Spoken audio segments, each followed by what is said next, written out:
All right, so let's talk more about what distinguishes chemical and physical reactions, or chemical and physical properties. Um, Physical changes, we've talked a little bit about, going from a liquid to a solid, solid to a liquid, liquid to a gas. These are all physical changes, right? Um, Chemical changes, when you have a chemical change, you'll be able to identify that chemical change because new compounds, elements that have different ways of interacting will form. How about this system here? Is this a chemical or a physical change? That's just a physical change. Very good. What do we call this specific physical change? Um, you mean like going from a liquid to a solid? That's right. What do we call that? Oh, that's a freezing. Very good. Freezing. Liquid to solid. Excellent. So when something freezes, that's a physical change. And, we're familiar with something like water freezing, but all materials can undergo these changes from solid to liquid to gas. All right. Here's an example of a chemical reaction. How can we tell that this is a chemical reaction again? Oh, because the products, the things on the right, are different in terms of the way they're interacting with each other. That's right. Here we have hydrogen interacting with oxygen, and now hydrogen is by itself and oxygen is by itself. Okay, so this is an example of a chemical reaction. Chemical reactions are often accompanied by words like flammability, toxicity, acidity, reactivity, uh, combustion, explosion, right? These are often ways of thinking about chemical reactions. Okay, so here are some chemical changes that you're familiar with. Bananas turning brown, meat cooking, matches burning. Rusting is another example of a chemical reaction. Iron rusts when it's exposed to oxygen. The water helps, and salt helps also. If you're in a place where there's lots of salt, they put salt on the roads in different states to help keep the roads from freezing, and we'll talk about that in a later chapter, but that causes a lot of rusting to occur on vehicles as well. Okay. There are different ways there's a way to classify different properties as either extensive or intensive. Extensive refers to the extent or the amount, like mass, the amount of volume, the amount of heat, for example. Whereas intensive properties are properties that are related only to that given substance. So, for example, density of a substance or the temperature of a substance, all right? Um, Now, let's talk about measurements. When we make measurements, or we talk about numbers in chemistry, all those numbers are always going to be a measurement of something. All right. A measurement can be expressed in terms of a number, but it also has to have a unit. If I say I saw the biggest hot dog in the world, and the hot dog was 45, right? Are you impressed? Yeah, that's a pretty big hot dog. Well, what if it was 45 centimeters? Oh, I guess that's not too bad. That's right. It's not too bad, right? So when we talk about the size of something or a measurement of something, we have to make sure we have on here um, a unit to accompany the measurement, the value, right? And when we write a number like that, built into the writing is an indication of the uncertainty of the measurement, all right? What does that mean? Well, we'll get into it a little bit here, but essentially what that's telling me is that the hot dog size was 45 feet, and the last number that I put down there is what I call my estimate. I think that it was 5. It might have been 46, it might have been 44, but the 4 I know for sure, this one is an estimate. So the last number you put down is always an estimate. Okay, without numbers, without units, numbers are confusing. In math, almost none of our numbers have units. We're just playing with numbers. And it's a beautiful thing. Math is a form of art. There's so many awesome things we can do.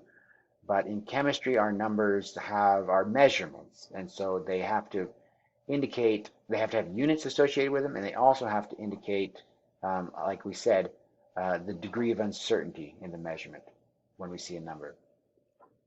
We'll talk more about that as we go as well. So there are standard units, and that's what SI means. That's what SI stands for. SI stands for Standard International Units, or International Standard, depending on if you're, French or whatever. You say your adjective before the noun, right? But standard international units are units that, if you want to communicate with somebody and you aren't sure which units to use, you'll use the standard international units. Now, we'll talk about these and introduce these, but my experience is sometimes you use them and sometimes you don't. In industry, it just depends on the lab that you end up in, what their culture is, all right? And so it doesn't help to just memorize all these SI units and expect to use them always, and it doesn't help to try to force people to use them or belittle them because they don't. You just need to be flexible and be aware of the different kinds of units for different measurements. Okay? These units, all units, can have what we call prefixes in front of them. And these prefixes are very helpful and help us to describe small numbers. So if I wanted to say that I had a really small particle of gold, let's say, maybe it's about this big, maybe it has 55 atoms of gold. I won't show the ones that are behind there because this little particle here. So this is a 55 atoms of gold. And the size of this particle here, if I wanted to tell you how many meters it was, I could say it's 0.000001012 meters, but that's not going to be super helpful because you might not have counted how many zeros I said when I was saying it, right? And it might be hard for me to say it because I might express it too quickly and not count it in my own mind, right? We have a second way to express it. I can say it's 1.2 times 10 to the minus 9 meters, all right? That's another way of expressing it. But that's also, when I say that, it requires a little more thinking, which isn't a problem, but not everybody's used to that. An easier way to say it is it's 1.2 nanometers. Nanometers. That's the length of my nanoparticle here, my particle. So 1.2 nanometers has a prefix, and that prefix is nano, and that nano means 10 to the minus 9. Scientific notation, that's what we call this, right, where we write a number between 1 and 10, and we use a 10 to the some value, either positive or negative, to identify how that decimal place needs to move, to shift, right? So when we say minus 9, it means that the decimal place needs to shift to the left. So this would be 0.12345678812, like that, all right? So that number of meters is the same as this, 1.2 times 10 to the minus 9 meters, but it can also be expressed as just 1.2 nanometers, all right? So that's why these prefixes become valuable. And you should begin to memorize these prefixes with their numbers. Now, I think that some of you have had experience with millimeters and centimeters, right? When we were young, they introduced to us that centa means, and we say the word percent all the time, or we say, I need 50 cents, right? These are all reference to a century or 100 of something, right? So a centimeter is 1/100th of a meter, and a millimeter is 1/1000th of a meter. So 10 to the minus 3. With micro, 10 to the minus 6. Nano sounds like 9, 10 to the minus 9. Pico and femto we don't use very frequently. All right. The ones that we really have to be able to remember are milli and centa, and micro is nice to have as well. These symbols here, milli and centa, probably familiar with. We use them in middle school a bit. This one here, we want to gather and begin to know. All right. The mu there is what we use for micro. Okay. Now, notice that all of these are 10 to the minus some value, whereas our prefixes that we use to go larger are 10 to the positive values here, right? Are you familiar with any of these? Um, Not really, I guess. I mean, I've heard of it. I bought a drive that has a terabyte of storage or something. Okay, very good. Tera. That's the same kind uh, of, of use here, right? Terabyte and a gigabyte, megabyte, when you're looking at file sizes and computers, these are important um, prefixes, and they correspond fairly well, right? A tera or a mega, 10 to the sixth, kilobyte, 10 to the third, giga, 10 to the ninth, and tera, 10 to the 12th. All right, so we're going to try to fill in this chart. You will push pause and try to fill in this chart. Now, what we're looking for is, just like this is 10 to the ninth grams is equal to a nanogram, we want to have the scientific expression, scientific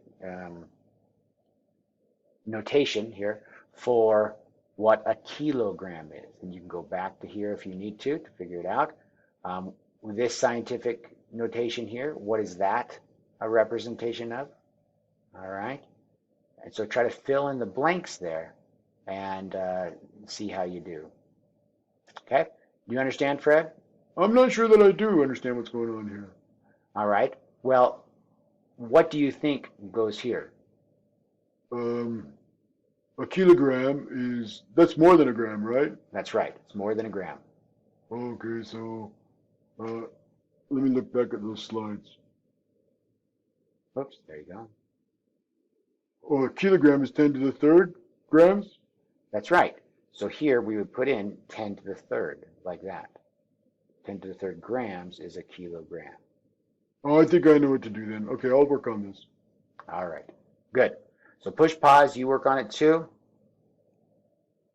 All right, so hopefully you had time to look at it, and we're going to reveal all these now. All right, did you get them all? Yeah, I got them, I think so. All right, excellent. So this is megagram, this is a microliter, 10 to the minus 6 liters. This is gigahertz, right? All right, so looking at here, we have some common length measurements. You guys are familiar with pennies and with a box that's 1 meter by 1 meter by 1 meter, maybe. This is human hair, 50. What is that little symbol right there? Oh, that's micro. That's right. Micrometers, 50 micrometers. Look, on that 50 micrometer is a nano thread, a piece of nano thread. Good. Volume, 3 liters. Here's an interesting volume. 1 centimeter cubed, which is a way of expressing volume, right? You can cube a unit of length and get a volume. But 1 centimeter cubed is equivalent to 1 milliliter. And a milliliter is 1/100th of a liter. So there we cross the threshold. We find a tie between length and volume. Not just by cubing the length, but by actually calling it a liter as opposed to a cubic, sorry, a milliliter relates how it relates to a cubic centimeter. All right, good. So here's some other ones. Mass, a cubic centimeter of water, which is a milliliter of water, has a mass of 1 gram. Now that's very interesting, and that's because it's what we call its density is it's 1 gram for every 1 milliliter of water. Temperature, Fahrenheit, Celsius, Kelvin. These were all names of people involved. Initially, Fahrenheit and Celsius were good glass blowers, and so they made scientific glass tools. Kelvin wasn't a glass blower, but he was a scientist that found an interesting relationship between temperature and motion, right? And we'll have more conversation about that later. But in our class, we'll be using Celsius and we'll be using Kelvin, but we won't be using Fahrenheit to any significant degree. There might be some problems where you go back and forth between Fahrenheit and Celsius. And if you want to use that, I would recommend Google. It's nice and fast. But you should know how to go from Celsius to Kelvin because those are going to be on some quiz and test questions. Okay.